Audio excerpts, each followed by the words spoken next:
Latest programme కోసం bell icon ని click చేయండి. దేవుడి దీవెనని పొందండి.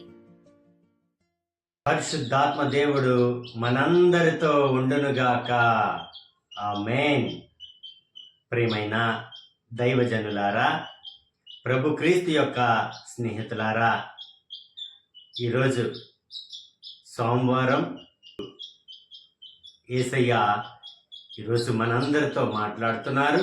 పునీత మత్తయి గారు రాసిన శుభవార్త నుండి 25వ అధ్యాయము వచనములు 31 నుండి 46 వరకు.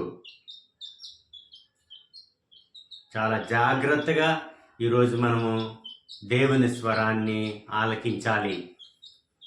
ఎందుకంటే యేసయ్య తుది తీర్పు, యేసయ్య రెండవ రాకడ జరిగిన తర్వాత ఏం జరుగుతుంది అనే విషయాన్ని మనందరికీ తెలియజేస్తున్నారు. అంటే లోకాంత్యంలో ఏం జరుగుతున్నది అనే విషయాన్ని మనకు ముందుగానే తెలియజేస్తున్నారు. కాబట్టి అందరూ కూడా చాలా జాగ్రత్తగా ఇంకా ఇది జరగలేదు, జరుగుతుంది. క్రీస్తు రెండవ రాకడలో అయిన తర్వాత తుది తీర్పు. మనిషి కుమారుడు సమస్త దూతల సమేతంగా తన మహిమతో వచ్చినప్పుడు తన మహిమాన్విత సింహాసనంపై ఆసీనుడవుతారు. అప్పుడు సకల జాతుల వారు ఆయన సముఖమునకు చేర్చబడుదురు. గొర్రెల కాపరి మేకలను గొర్రెలను వేరుపరచునట్లు ఆయన వారిని వేరుపరచును. ఆయన గొర్రెలను తన కుడి ప్రక్కన, మేకలను తన ఎడమ ప్రక్కన నిలుపును. అప్పుడు రాజు తన కుడి ప్రక్కన ఉన్నవారితో, నా తండ్రిచే దీవించబడిన వారులారా, రెండు ప్రపంచ ప్రారంభము నుండి మీకై సిద్ధపరపబడిన రాజ్యమును చేకొనుడు. ఎలైనా నేను ఆకలిగా ఉన్నప్పుడు మీరు ఆహారం వసకితిరి, దప్పికగా ఉన్నప్పుడు నా దాహం తీర్చితిరి, పరదేశినై ఉన్నప్పుడు నన్ను ఆదరించిరి, నేను వస్త్రహీనుడనై ఉన్నప్పుడు వస్త్రములను ఇచ్చితిరి, రోగినై ఉన్నప్పుడు నన్ను పరామర్శించితిరి, చెరసాలలో ఉన్నప్పుడు నన్ను దర్శించవచ్చితిరి అని పలికెను. అప్పుడు ఆ నీతిమంతులు, ప్రభు, నీవు ఎప్పుడు ఆకలి కొని ఉండుట చూసి భోజనం పెట్టితిమి, దప్పిక కొని ఉండుట చూసి దాహం తీర్చితిమి, ఎప్పుడు పరదేశివై ఉండుట చూసి ఆదరించితిమి, వస్త్రహీనుడివై ఉండుట చూసి వస్త్రములిచ్చితిమి, ఎప్పుడు రోగివై ఉండుట చూసి పరామర్శించితిమి, చెరసాలలో ఉండగా దర్శింపవచ్చితిమి అని అడుగుదురు.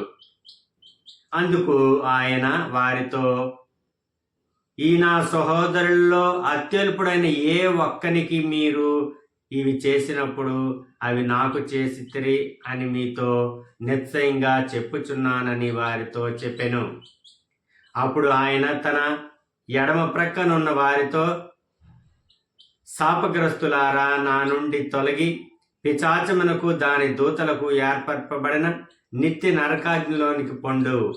ఎలైనా నేను ఆకలిగా ఉంటిని, మీరు అన్నం పెట్టలేదు, దప్పికగా ఉంటిని, దాహం తీర్చలేదు, పరదేశినై ఉంటిని, నన్ను ఆదరించలేదు, వస్త్రహీనుడినై ఉంటిని, నాకు వస్త్రములను ఇయ్యలేదు, రోగినై ఉంటిని, నన్ను పరామర్శించలేదు, చెరసాలలో ఉంటిని, నన్ను దర్శించరాలేదు అనెను.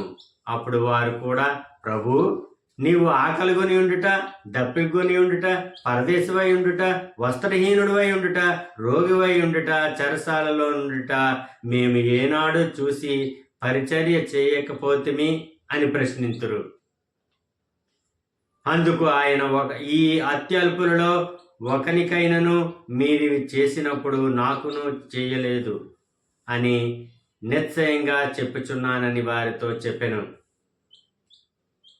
వీరు నిత్య శిక్షకు వెడలిపోదురు, నీతిమంతులు నిత్య జీవంలో ప్రవేశింతురు అని పలికెను. ఇది ప్రభు అయిన క్రీస్తుని యొక్క వాక్కు. క్రీస్తు ప్రభువా మీకు స్తుతి మహిమ కలుగునుగాక. ఆమేన్. తండ్రి వందనం, యేసువా వందనం, పరిశుద్ధాత్మదేవా వందనం. Praise the Lord. హల్లెలూయా. ప్రియమైన దైవజనులారా, గొప్ప అద్భుతమైన విషయాన్ని ఈరోజు మనకు యేసయ్య తెలియజేస్తున్న తుది తీర్పు.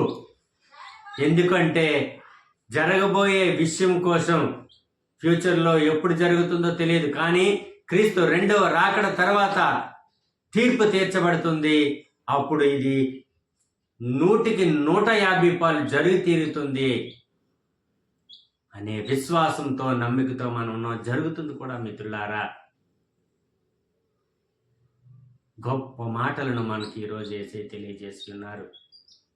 అందుకే మనము ఆకలిగా ఉన్నవారికి అన్నం పెట్టాలి, దప్పికగా ఉన్నవారి దాహం తీర్చాలి, వస్త్రహీనతో అంటే వస్త్రాలు లేని వాళ్ళకి వస్త్రదానం చేయాలి, అన్నదానం చేయాలి.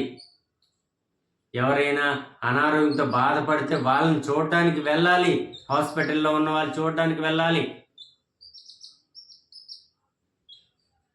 చెరసాలలో ఎవరైనా ఉంటే వారిని చూడడానికి దర్శించడానికి వెళ్ళాలి.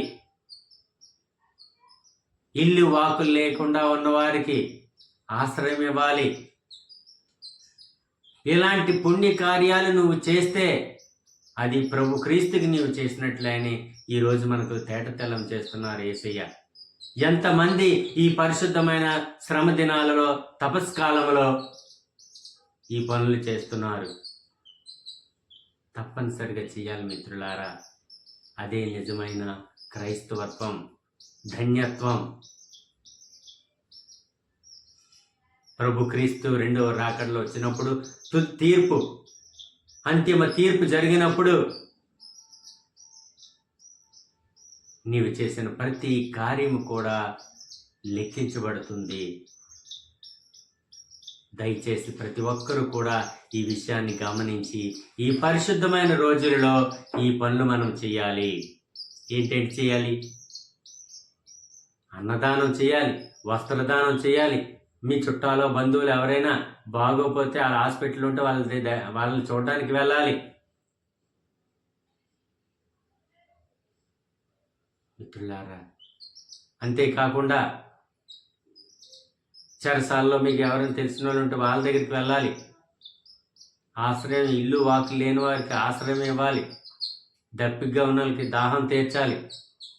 ఇలాంటి పుణ్యకార్యాలన్నీ కూడా చేస్తేనే నీవు పరలోక వారసుడు అవుతావు. క్రీస్తు ప్రభువుకు కుడివైపునున్న గొర్రెపిల్లలా ఉంటావు.